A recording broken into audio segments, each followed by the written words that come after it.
Agora, é certo isso, Josias? Quer dizer, o ex-presidente do INSS no governo Lula, prisão.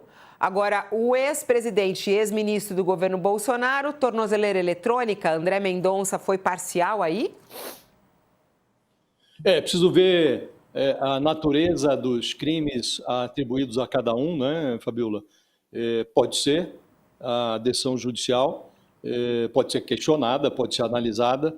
Agora, é muito interessante essa nova fase desse escândalo, porque mostra que, entre mortos e feridos, nenhuma ideologia foi capaz de salvar os aposentados, né, dessa tunga, desse assalto.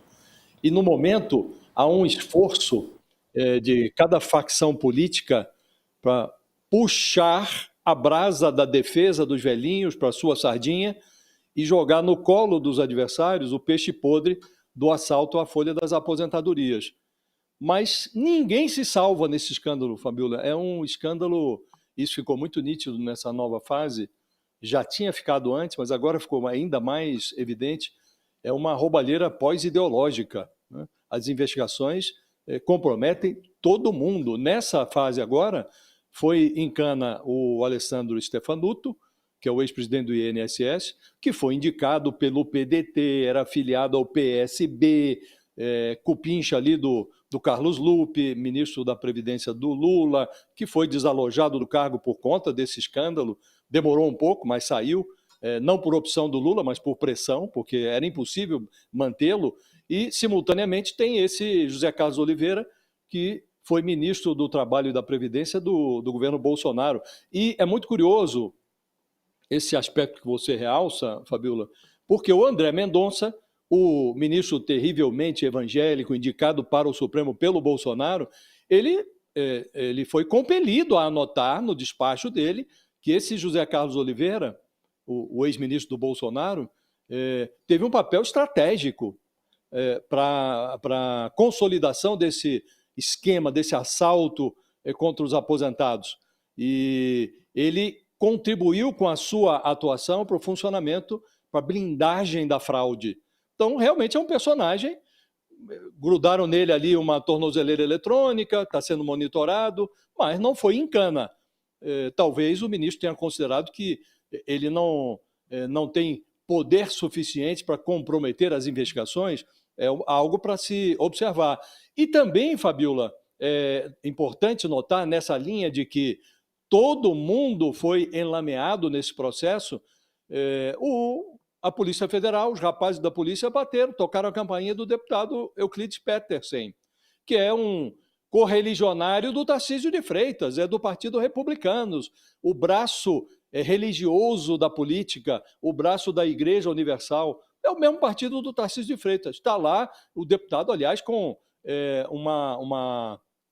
em termos de cifra, é impressionante os ganhos do deputado com esse esquema. Segundo a Polícia Federal, ele obteve, está lá registrado na lista da propina, 14,7 milhões de reais, depósitos fracionados, quase 15 milhões de reais em propinas.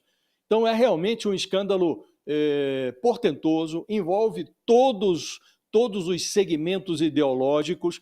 É uma roubalheira, nunca é demais lembrar que chega a 6,3 bilhões de reais. E lá atrás, no iniciozinho, Fabiola, houve uma tentativa da gestão Lula de dizer, olha, isso vem do governo Bolsonaro. Aí o Bolsonaro diz, não, pode ter, teve problema ali na gestão Bolsonaro, mas o escândalo ganhou proporções muito maiores durante a gestão do Lula. E é verdade, todo mundo tem razão. Nessas acusações recíprocas, todos têm razão. Todo mundo tem culpa no cartório. Esse governo também demorou a deter o escândalo. E não foi por falta de informação. O Lupe foi informado, a CGU detectou o esquema numa fase e já houve até reclamação pública do Gabinete Civil, do ministro Rui Costa, que reclamou por que não avisaram a presidência da República, por que não tomaram providências outras, além de alertar o Ministério da Previdência, onde estava alojado um ministro que dava de ombros para o escândalo. Então, realmente, é um escândalo, Fabiola, de grandes proporções, afetou uma parcela da sociedade brasileira que é hipossuficiente, muita gente nem sabia que estava sendo roubada e alcança entidades que foram privadas, desde a gestão do Temer, do imposto sindical, da arrecadação que tinham por meio do imposto sindical, e encontraram aqui no bolso do aposentado uma fonte de recursos que é criminosa, como poucas vezes se viu no Brasil, Fabiola. E impressiona a disseminação e a forma pós-ideológica como esse escândalo se desenvolveu. Agora é preciso subir, como dizíamos ontem, é preciso subir na hierarquia do escândalo. Não se faz uma roubalheira dessas proporções sem conexões políticas mais poderosas, sem conexões no primeiríssimo escalão da República. Então essa investigação vai ter que ser muito mais aprofundada do que já foi, Fabiola.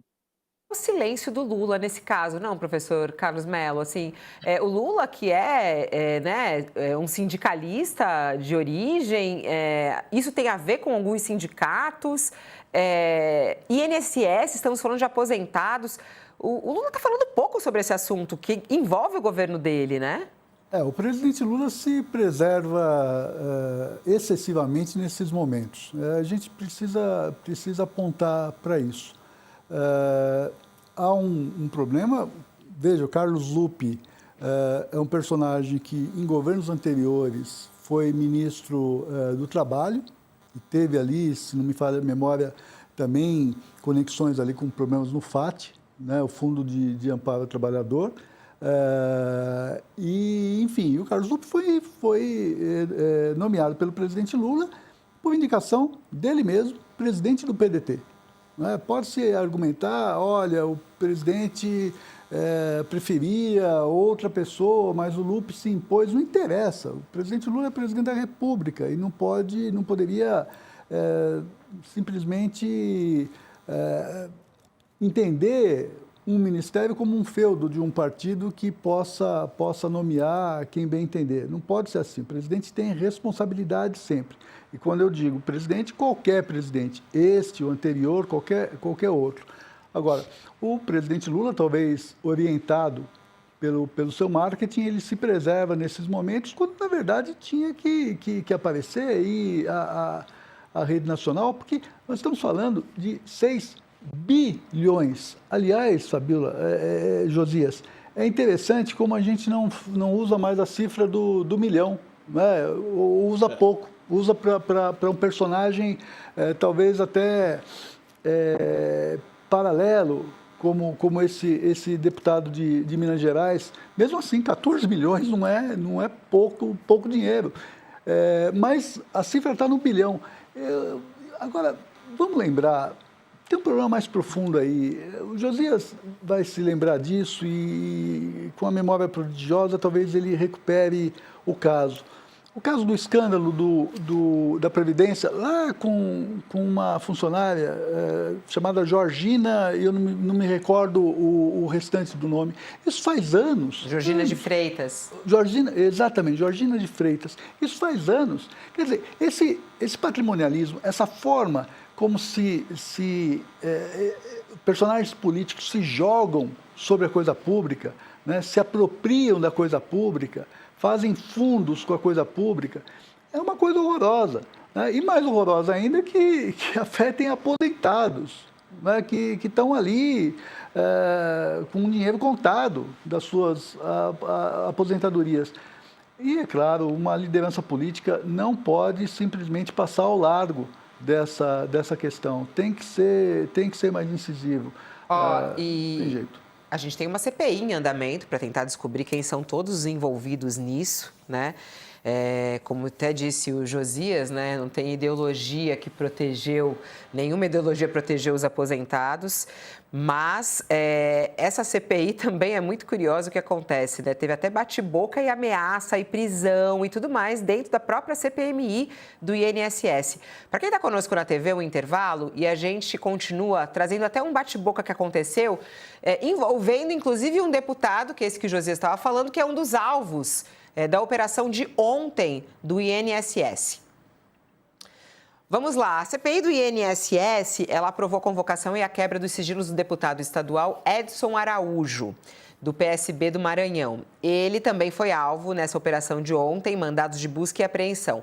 O deputado estadual maranhense é o vice-presidente da Confederação Brasileira dos Trabalhadores da Pesca e uma das entidades suspeitas de envolvimento nesse caso. Ele teria ameaçado o presidente da CPI, o deputado federal Duarte Júnior, o vice-presidente da CPI, o deputado federal Duarte Júnior, também do Maranhão. Vamos ouvir esse momento em que ele faz essas ameaças. Nas últimas horas, eu tomei a iniciativa de divulgar uma ameaça que eu recebi através do WhatsApp da pessoa do Edson Araújo, atualmente deputado estadual no estado do Maranhão. Nós fizemos questionamento perguntando por qual razão a CBPA, após subtrair 123 milhões de reais da conta de aposentados pensionistas, depositou mais de 3,5 milhões de reais na conta do Edson Araújo, pessoa física, e mais de 1,5 milhões de reais na conta dos seus assessores na Assembleia. Depois disso, senhor presidente, o Edson Araújo entrou em contato comigo através de mensagem no WhatsApp com as seguintes afirmações: palhaçada, quer aparecer, lugar de palhaço é no circo. E eu respondi a ele afirmando que lugar de ladrão, de aposentado, pescador, pessoas com deficiência é na cadeia. E pedi respeito. Não o suficiente, ele reafirmou que eu era palhaço, irresponsável e incompetente. E disse que não tinha recebido nada de aposentado. E afirmou, nós ainda vamos nos encontrar. Eu perguntei, você está me ameaçando? Ele disse, tô, por quê? Em seguida, ele afirma, abre aspas, você é um merda irresponsável. Você vai ter que provar tudo o que falou ou vai se arrepender. Segunda configuração do crime de ameaça. Aí eu perguntei, o que você vai fazer? Aí ele disse, você vai saber. Aí, é bem claro, né, professor? Ele fez as ameaças a ele, né?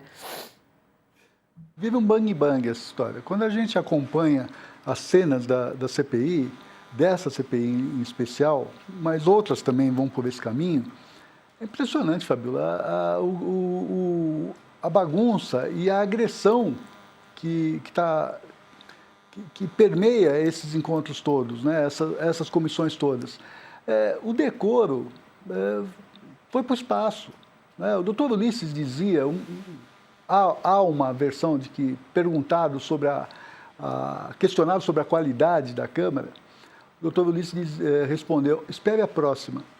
Olha, muitos anos depois, nós chegamos numa situação que é difícil imaginar que possa piorar, mas infelizmente pode piorar. Nós chegamos num ponto talvez mais baixo da qualidade do legislativo brasileiro. O tribuno, o grande tribuno, aquele que pensa o país, aquele que sobe a tribuna, que faz discursos pensando nas questões nacionais, simplesmente desapareceu, né? Pegue isso com um agravante ainda das emendas ao orçamento, ou pelo menos uma parte delas, você vai ter personagens que são eleitos pelo curral e que pensam simplesmente no curral e não há mais uma preocupação em relação ao país. Isso é muito ruim e é necessário reverter esse processo. Não me pergunte como, mas é necessário que o país se preocupe em reverter esse processo e traga maior qualidade para o seu parlamento, porque não dá para continuar dessa forma. Muito triste para quem acompanha a política há tanto tempo, né, professor? É duro.